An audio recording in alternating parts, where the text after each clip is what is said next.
जिस प्रकार से पंडित राहुल गांधी भारत जोड़ो यात्रा कर रहे हैं, और एक कहावत है ना, मैं चला था राहे मंजिल मगर लोग मिलते गए और कारवां बनता गया। पंडित नेहरू ने इस देश में कम से कम ग्रामीण अंचल हर एरिए में जाकर के बैलगाड़ी से, पैदल, तब उतने संसाधन नहीं हुआ करते थे, उन्होंने पूरे हिंदुस्तान की नब्ज को पहचाना और समझा। तब पंडित नेहरू इस देश के शिल्पकार बने। राहुल जी भी, चूँकि इनके पिताजी के वो नाना थे, इनकी दादी के वो पिता थे, उन लोगों ने जो त्याग और तपस्या किया है। देखिए, पंडित नेहरू बनना आसान नहीं होता, शरीर को यातनाएं देनी पड़ती है। वो काम राहुल गांधी कर रहे हैं।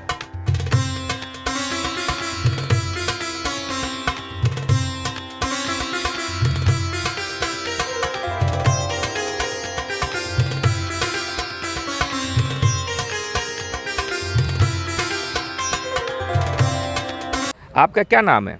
नौशाद अली मेरठ। नौशाद अली मेरठ से। अच्छा, आप भी यूपी से हैं? आप एक दूसरे को जानते हैं? बिल्कुल बिल्कुल। अच्छा, आप भी कांग्रेस पार्टी से हैं? जी। एक सवाल सीधा सा, ये 3 रंग का पट्टा इनके गले में है, आपके गले में क्यों नहीं है?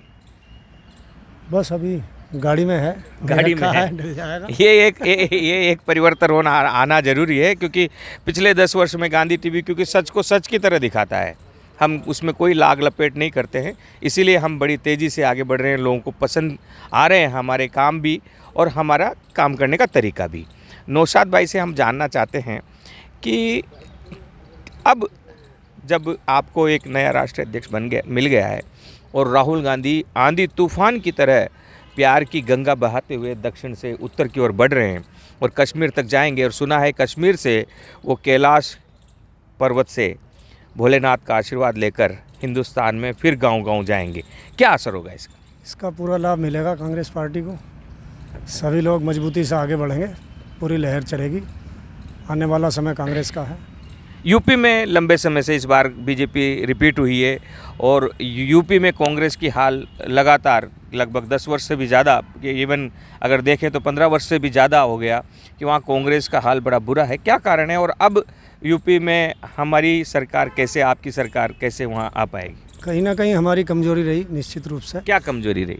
संगठनात्मक कमी रही, लेकिन अब उसको दुरुस्त किया जाएगा। नए अध्यक्ष बन गए हैं यूपी के भी, ब्रजलाल खावरी जी, और उनके नेतृत्व में बढ़िया पार्टी मजबूत रहेगी।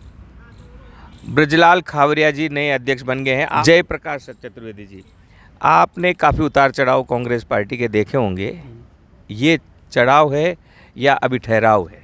देखिए, न इसे ठहराव कहा जा सकता है, न चढ़ाव कहा जा सकता है। अभी यहाँ पे बड़ी पेच कसने की ज़रूरत है, चाहे उत्तर प्रदेश हो, बिहार हो या कोई और स्टेट हो, चाहे राजस्थान हो, छत्तीसगढ़ हो। देखिए, जब तक हम जनता के बीच नहीं जाएंगे, हम अपनी बातें जनता के बीच नहीं रखेंगे, जिस प्रकार से पंडित राहुल गांधी भारत जोड़ो यात्रा कर रहे हैं, और एक कहावत है ना, मैं चला था राहे मंजिल मगर लोग मिलते गए और कारवां बनता गया। पंडित नेहरू ने इस देश में कम से कम ग्रामीण अंचल हर एरिए में जाकर के बैलगाड़ी से, पैदल, तब उतने संसाधन नहीं हुआ करते थे, उन्होंने पूरे हिंदुस्तान की नब्ज को पहचाना और समझा। तब पंडित नेहरू इस देश के शिल्पकार बने। राहुल जी भी, चूँकि इनके पिताजी के वो नाना थे, इनकी दादी के वो पिता थे, उन लोगों ने जो त्याग और तपस्या किया है। देखिए, पंडित नेहरू बनना आसान नहीं होता, शरीर को यातनाएं देनी पड़ती है। वो काम राहुल गांधी कर रहे हैं। तो आज उत्तर प्रदेश में जो भी असफलता हमें हाथ लगी है, हमारे कांग्रेस पार्टी के जो पदाधिकारी हैं, चाहे AICC सेक्रेटरी हों या AICC महासचिव हों या प्रभारी हों या प्रदेश अध्यक्ष हों, जो लोग वहाँ बैठ करके मठाधीशी करते थे, जिनको जनता से कुछ लेना देना नहीं था, अपनी दुकानदारी चलाते थे, उन दुकानदारियों को बंद करना होगा और जनता से रूबरू होना होगा। तभी जाकर के उत्तर प्रदेश में कांग्रेस सर्वाइव कर सकती है। अन्यथा वर्तमान समय में कांग्रेस के लिए उत्तर प्रदेश की ज़मीन बांझ हो गई है, बंजर हो गई है। ये सुना आपने, जो लोग अपनी दुकानदारी चलाते थे उनको अपनी दुकानदारी बंद करनी होगी। ये उत्तर प्रदेश का ही हाल नहीं है, कमोबेश उत्तर भारत का सभी प्रदेशों में यही हाल है। अगर हम देखें तो कांग्रेस के नेताओं को, तो वे सिर्फ ऐसे काम करने में मशगूल है जिसमें दो पैसा उनको पर्दे के पीछे से इनकम होता है, और इस कारण वे जनमानस से जुड़े हुए नहीं हैं, जनता से जुड़े हुए नहीं हैं, इसलिए जनाधार खिसक रहा है। जी देखिए, राहुल गांधी पढ़े लिखे नेक दिल इंसान हैं, ईमानदार आदमी हैं। झूठ झठाई और पौरेब से कोसों दूर तक इनका रिश्ता नहीं है। ये चाहते हैं कि जनता और इस देश में जो भाईचारा है, गंगा जमुनी तहजीब बरकरार रहे। ये देश में के जो ज्वलंत मुद्दे हैं, बेरोजगारी, महंगाई और बेरोजगारी आने वाले समय में भारत की सबसे बड़ी महामारी साबित होगी। महामारी का मतलब ये होगा कि ये बेरोजगारी हिंदुज़म को निगल जाएगी। किसी भी देश को आप धार्मिक आधार पर या व्यक्तिगत आधार पर, बिरादरीवाद के आधार पर मजबूत नहीं कर सकते हैं। आज सनातन धर्म को मानने वाले तमाम दलित और बैकवर्ड, क्या कारण है जो बौद्ध धर्म को अपना रहे हैं? इनका कहीं न कहीं बीजेपी सरकार में आरएसएस के मार्फत इनका शोषण किया जा रहा है। तो आपको मैं बता दूं कि कोई चीज़ प्लास्टिक को बहुत खींचेंगे तो टूट जाएगी।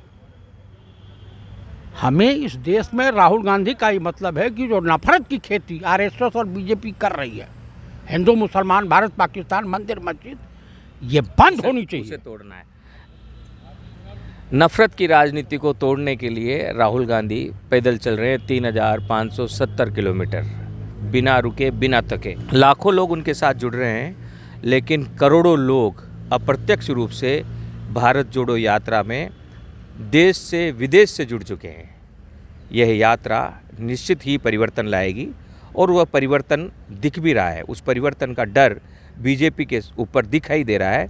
आज जब हम यहाँ खड़े हैं तो राजस्थान के बारे में बीजेपी के जितने भी बड़े नेता हैं वो सब मंथन कर रहे हैं। अब वो मंथन करने लगे हैं कि राहुल गांधी की आंधी को कैसे रोका जाए, क्योंकि अब इनके झूठ पर भी जनता विश्वास नहीं कर रही है।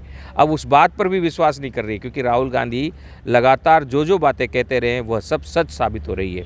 इनका झूठ अब इनके ऊपर ही मारा जाने लगा है। जनता इनके झूठ के कारण इनसे लगातार तेज़ी से दूर हो रही है, इनकी जाजम खिसक रही है। हिमाचल में और गुजरात में कांग्रेस की आंधी चल रही है। इसे देखते हुए अब बीजेपी के बड़े नेताओं ने बोरिया बिस्तर बांधना शुरू कर दिया है। मैं अनीश कुमार, गांधी टीवी के लिए। जय हिंद, वंदे मातरम, जय जगत।